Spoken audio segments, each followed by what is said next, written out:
ಉತ್ತರ ಕರ್ನಾಟಕ ನ್ಯೂಸ್. ಇದು ಕನ್ನಡದ ಉಸಿರು.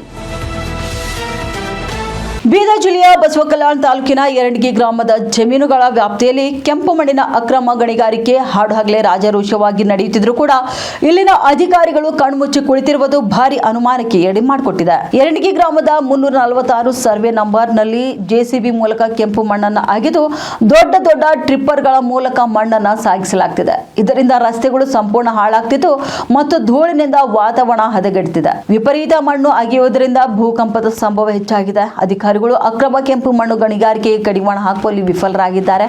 ಇಲ್ಲಿನ ಗಣಿ ಮತ್ತು ಭೂ ಇಲಾಖೆಯ ಅಧಿಕಾರಿಗಳು ದೂರನ್ನು ನೀಡಲು ಕರೆ ಮಾಡಿದರೂ ಕೂಡ ಕರೆಯನ್ನು ಸ್ವೀಕರಿಸುವುದಿಲ್ಲ. ಕಂದಾಯ ಇಲಾಖೆಯ ಅಧಿಕಾರಿಗಳಂತೂ ಇಲ್ಲಿ ಕಣ್ಣಿದ್ದು ಕುಡರಂತೆ ವರ್ತಿಸುತ್ತಿದ್ದಾರೆ. ತಮ್ಮ ಇಲಾಖೆಯ ಮಂದಿಯಿಂದಲೇ ಕೆಂಪು ಮಣ್ಣಿನ ಟ್ರಿಪ್ಪರ್ಗಳು ಓಡಾಡುತ್ತಿದ್ರೂ ಕೂಡ ಕಂಡು ಕಾಣದಂತೆ ಕುರುಡರಾಗಿದ್ದಾರೆ.